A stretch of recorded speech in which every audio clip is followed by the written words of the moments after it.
It is April 23, 2026, and polling is underway across Tamil Nadu.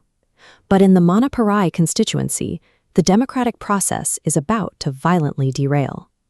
Outside the Valanadu booths, a trainee police DSP aggressively confronts political operatives sitting peacefully past the 100-meter boundary. He shouts them down and physically destroys the tables and chairs they were using. Simultaneously, over at the Velia Konpati school, the superintendent of police orders a lathi charge to forcefully clear party cadres from the premises. When a local DMK functionary named Shanmugamurthy attempts to argue with the officers, police immediately secure him and drag him off to the station. The fallout is severe. 10 voters are injured in the chaos and sent to the hospital. Furious residents blockade a major road, and the entire election in this area is completely halted for 4 hours. How does a standard voting day turn into a literal standoff between voters, politicians, and the police?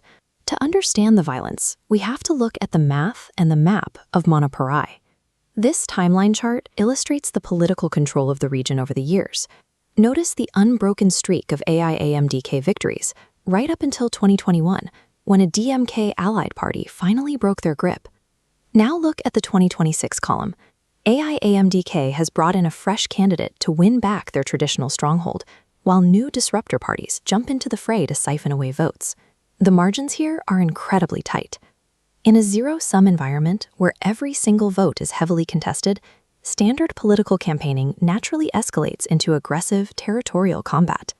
But the tension on election day didn't materialize out of nowhere.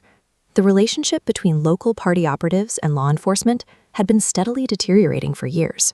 This map highlights specific flashpoints of impunity across Manapparai. It begins in 2021, when a local political cadre physically assaulted a special tahsildar over a routine land tax dispute. Later, a local police inspector was suspended. He was found to be actively shielding political figures involved in illegal sand smuggling. Then, just days before the 2026 election, police intercepted an operative carrying over 3 lakh rupees in cash intended for voter distribution. Years of this continuous rule-breaking created an environment where local officers felt completely undermined.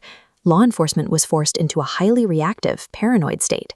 The explosion at the polling booths was the final collapse of a law enforcement system, pushed to its limit by years of navigating through political pressure. Back at the polling stations, the standoff was absolute. With the police overstepping and the politicians sidelined, the paralyzed electorate held the process hostage. Residents hauled heavy wooden logs and jagged stones onto the Kaikati Puthanatham Road, forming a massive barricade and refusing to vote until demands were met. Traditional authority completely failed. Police couldn't use force, and politicians couldn't break the boycott.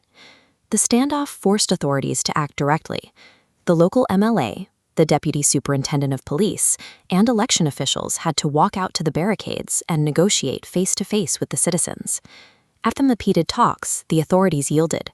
The residents withdrew their protest, and at 3:20 p.m., the machinery of democracy finally resumed.